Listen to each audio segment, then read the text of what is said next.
O Ministério Público Federal se reuniu com especialistas em saúde para discutir ações urgentes para enfrentar a endemia de meningite tipo B, que, aliás, tem afetado crianças menores de 4 anos aqui em nosso estado de Alagoas. Esses dados alarmantes foram apresentados na reunião e mostram que a letalidade da doença em Alagoas é maior que a média nacional. Vou fazer o seguinte, eu vou trazer a Maria Maciel ao vivo agora, para que a Maria nos explique, nos traga informações, porque, Maria, é uma doença preocupante e que só mesmo a vacina, né? Que essa vacina, inclusive para o tipo B, ela só é encontrada na rede privada, não é? A C está liberada pelo SUS, mas a B, infelizmente, ainda é além de quem pode pagar. Custa caro, né, Maria? Bom dia. Isso mesmo, Wilson, custa caro, em cerca de R$700. Agora, o que causa a maior preocupação é que essa letalidade acontece principalmente em crianças, bebês, né, menores de 1 ano de idade. Para você ter uma ideia do número de casos aqui registrados, metade dessas crianças vítimas não resistiram e morreram. Daí essa preocupação do procurador da República, do MPF, com relação a ações urgentes para prevenir uma possível endemia. A gente tem um vídeo do procurador Bruno Lamenha, que é o procurador da República, e ele fala justamente isso, dessa preocupação, das ações que estão sendo tomadas, do que pode ser feito, fala inclusive de uma audiência pública para se discutir essa questão. Ele levanta ainda a importância da vacinação, para evitar que exista essa endemia da doença aqui no estado, ou seja, que ela ocorra com maior frequência, não é em relação ao aumento do número de casos, e sim de ser uma doença aí que praticamente ela existe aí ao longo do ano todo. Vamos ouvir então o que ele diz. Em conversas recentes com especialistas da Sociedade Alagoana de Pediatria e a Sociedade Alagoana de Infectologia, eles profissionais nos chamaram a atenção para o fato de que é possível que nós estejamos entrando em uma situação de endemia. Ou seja, nós vamos precisar passar a conviver com essa doença e com essa bactéria, assim como a gente convive com outras doenças, como a gripe, mais atualmente a Covid. E qual é o ponto aqui? Há 2 pontos que chamam a atenção do Ministério Federal. Primeiro, que se trata de uma doença que é muito grave, de alta letalidade, sobretudo para os pacientes menores.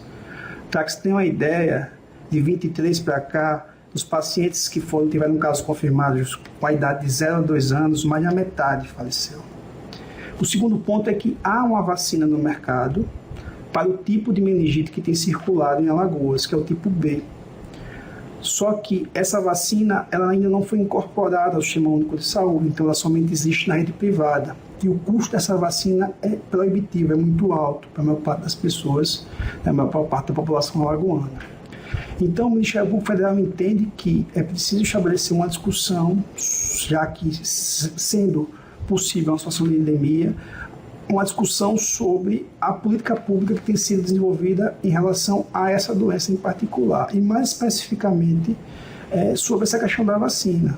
Será que faria sentido incorporar essa vacina para tentar proteger mais os bebês de Maceió, os bebês de Alagoas? Então, nós estamos propondo para as próximas semanas, porque o tempo é urgente, provavelmente no próximo dia 21, às 14 horas, mas isso será confirmado, será amplamente divulgado, uma audiência pública, na qual estarão convidados os órgãos públicos, profissionais de saúde, a sociedade civil, para que nós debatermos essa questão. Realmente é bastante preocupante essa situação. Olha, de janeiro até agora foram registrados 10 casos da doença meningocócica B e 6 mortes. Aqui do meu lado está a infectologista Marjane Lemos para ajudar a gente a entender essa situação. São casos que aconteceram principalmente aqui na capital? Boa tarde. Boa tarde. Desde 2022, final de 2022, que nós passamos a identificar a circulação do meningococo do tipo B aqui em Alagoas.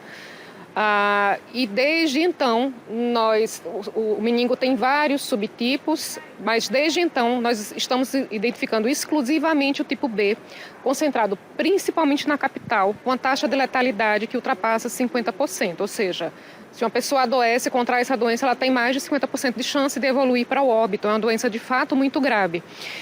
E um dos motivos do chamamento do Dr. Bruno, da Sociedade de Infectologia, é para que nós apontemos algumas possíveis soluções. E a Sociedade de Infectologia e a Sociedade de Pediatria vem incentivando, solicitando, reivindicando que a vacina contra o meningo B, contra a doença meningocócica do tipo B, seja incluída no calendário básico vacinal gratuitamente para pelo menos as crianças abaixo de 2 anos de idade, especialmente na capital. Então, nós devemos destacar que existe vacina com eficácia comprovada, aprovada pela Anvisa aqui no Brasil. Então, existe vacina comercializada no país. Daí, o próximo passo, que seria a incorporação no SUS, seria uma etapa mais simples. É diferente de uma doença em que ainda é necessário avaliar a eficácia da vacina, se é possível controlar aquela doença com aquela vacina ou não. Nós já temos uma vacina no país, aprovada no país. É necessário que o Ministério da Saúde compreenda que o nosso cenário é diferente do resto do país. Alagoas é o estado com a segunda maior taxa de casos, quando fazemos a proporção para a população, e Maceió está em primeiro lugar.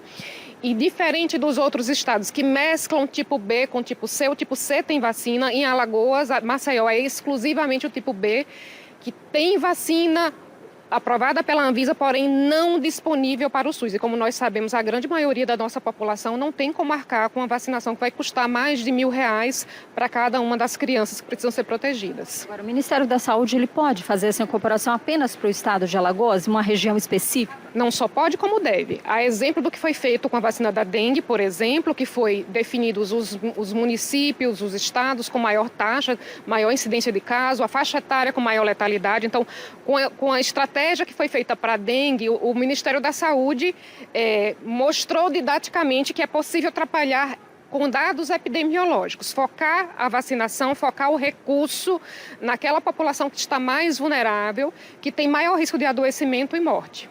Agora, quais são os sintomas da doença, né? Por que essa letalidade tão grande nesses bebês, essas crianças bem pequenas? É uma bactéria, de fato, muito agressiva. Então, embora algumas pessoas, existe um espectro de doença, algumas pessoas possam apresentar sintomas leves, em crianças menores que têm um sistema imunológico mais vulnerável, que tem um corpinho menor, então a quantidade de bactérias proporcional ao corpo pode ser também um fator decisivo. Tem uma membrana que reveste o cérebro mais permeável, tudo isso faz com que o quadro clínico na criança seja mais dramático, mas o adulto também pode apresentar quadros muito graves. E existe um fator que nos preocupa muito, essa bactéria ela pode ficar abrigada na garganta de pessoas absolutamente saudáveis. Essa pessoa pode transmitir para outros sem nem saber que carrega essa bactéria consigo. Então, a vacinação dos mais vulneráveis é super importante. Ela vai zerar casos? Não, não vai zerar casos. Nenhuma vacina garante 100% de proteção. A vacina contra a doença meningocócica, a proteção é de cerca de 80%. É necessário que o município e o estado continue desenvolvendo ações de diagnóstico precoce, de tratamento adequado, mas com certeza muitas vidas serão salvas, muitas mortes serão evitáveis a partir da incorporação da vacina no SUS. O ano passado, a gente, em 2023, teve um surto da doença, que era um alto número de casos. Agora a gente passa por um momento de uma endemia. Como seria? Esses casos se tornariam mais frequentes? Então, a denominação do cenário epidemiológico, o nome que se dá a isso, cabe ao poder público. Mas, como conhecedora de epidemiologia, eu posso dizer que nós estamos, sim, vivendo uma endemia. O que é uma endemia? É como se o surto é como se a gente tivesse uma grande trovoada, uma chuva forte que rapidamente alaga uma rua. A endemia é quando você tem aquela chuva constante que não cessa nunca. Então, o que nós estamos passando desde 2022 já podemos caracterizar como endemia, sim. Do ponto de vista epidemiológico, sim, porque os casos continuam acontecendo. Nós temos, em média, um caso mensal. Em média, um óbito mensal e mais de um caso mensal, desde 2022. Então, já é mais de um ano com a circulação dessa bactéria se sustentando constantemente no território e começando a circular no interior também. Sem a vacina, o que a população pode fazer? Quais as formas de prevenção? Primeiro, eu queria chamar a atenção para a necessidade das vacinas que estão disponíveis. Veja só, nós estamos falando de uma que não está disponível, mas no calendário básico tem mais de 5 tipos de vacinas que previnem contra outras meningites igualmente graves. Então, manter o calendário básico de suas crianças completinho vai evitar outras doenças. Em relação ao meningo B, o que pode ser feito, além das medidas de evitar aglomeração, que é muito difícil aderir na vida real, fora de uma pandemia, é importante que aquelas pessoas que foram expostos de alguma forma, e a vigilância epidemiológica municipal vai em suas casas oferecer uma medicação preventiva, é muito importante que as pessoas façam uso dessa medicação. Então, não precisa correria em busca, porque a vigilância ela faz um trabalho muito sério em busca de todos os contatos que possam ter sido expostos e leva a medicação preventiva para evitar que essa pessoa desenvolva a doença. Então, se você imaginou que teve contato com algum caso e a vigilância não te procurou, é porque o tipo de meningite que você possa ter tido contato não é um tipo prevenível. E, além disso, ficar atenta, especialmente em crianças pequenas, ficar atenta aos sintomas. Procurar uma unidade de saúde, uma UPA de preferência, aos primeiros sintomas. Então, a criança com febre, com vômito, com cefaleia, especialmente se surgirem manchas arroxeadas, avermelhadas no corpo, que não desaparecem ao ser comprimidas, é um caso muito provável de doença meningocócica. Quanto antes iniciar o antibiótico, maior a chance de sobrevivência dessa criança.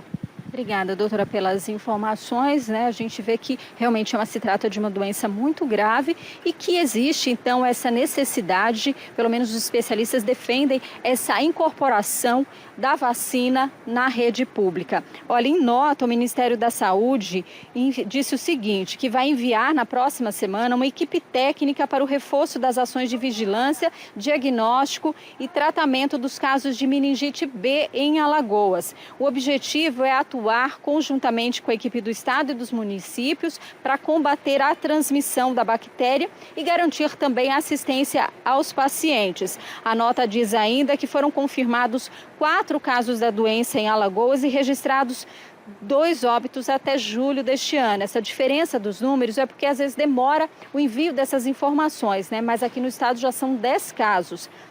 O Brasil registra casos localizados de meningite B. Essa nota ainda diz que são 160 casos, uma média, né, de 160 casos por ano, né? E que o Ministério ainda monitora permanentemente os casos da doença, que tem como a notificação obrigatória. Nós procuramos também a Secretaria Municipal de Saúde para saber sobre as ações, né? O que tem sido feito, né? Quais são as medidas que estão sendo adotadas em relação à meningite. E em nota, a Secretaria informou o seguinte, que a partir do dia 1º de agosto, né, esta quinta-feira, passa a valer um novo fluxo para que seja feita a coleta de material para exames de meningite.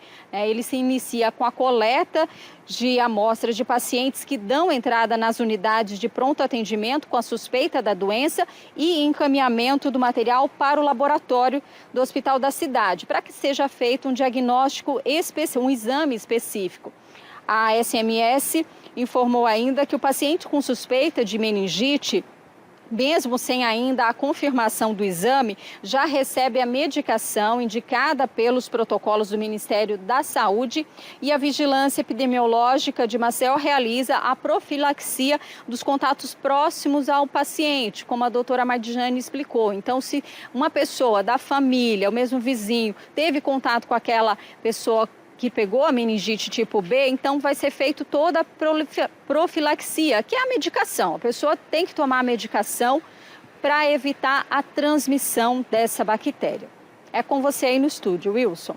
Muito bem, Maria. Veja que nós estamos falando de um assunto bastante delicado, com 50%, né? Quer dizer, das 4 mortes oficializadas, que nós estamos com 10 casos, mas no Ministério da Saúde apenas 4 foram oficializados ainda no sistema deles, né? Até que cheguem os outros 6. Desses 4, 2 crianças morreram, 2 óbitos. Então é 50%, como disse a doutora Marjane. Então é um risco muito grande. Maria, você volta daqui a pouquinho, é um assunto muito importante e só para que vocês entendam, tramita desde o ano de 2023, ano passado, na Câmara dos Deputados lá em Brasília, um projeto de lei, que é um projeto de lei número 1286/2023, e esse projeto de lei determina a inclusão de vacina contra doenças causadas pela bactéria meningococo aí do tipo B no Programa Nacional de Imunização. Esse projeto ainda está tramitando na Comissão de Saúde. Mas, dada essa urgência da situação que nós mostramos agora, é preciso que a nossa bancada federal faça pressão para aprovação em caráter urgente, solicitando ao Ministério da Saúde a compra e o envio dessa vacina para Alagoas o quanto antes. Nós estamos falando de vidas que estão sendo perdidas, como nós citamos aqui. Essa é a hora do eleitor consciente pressionar o seu parlamentar, que você votou aí na última eleição, tá? Vai na rede social dele lá, pede, ou se tiver contato diretamente com ele, pede, manda um e-mail também lá para o seu parlamentar, exigindo já essa mobilização para os nossos senadores e para os nossos deputados federais. Alagoas está precisando, antes que mais crianças morram vítimas dessa doença meningite, que é gravíssima, e a do tipo B só tem vacina para quem tem condições de pagar em média de 650, 700 até 800 reais em locais privados, tá? Em clínicas que não é pública, em que você vai ter que desembolsar esse valor. Então é importante que isso volte a ter aí essa probabilidade para ser aberta para a população. É o que a gente espera. Cobre dos seus representantes. É direito, é dever seu. Ele nos representa e estão lá para isso, tá bom? Não é para tomar café, não. É para fazer projetos e também para lutar para que a nossa saúde continue em dia protegendo os nossos pequenininhos. Fica a dica para você.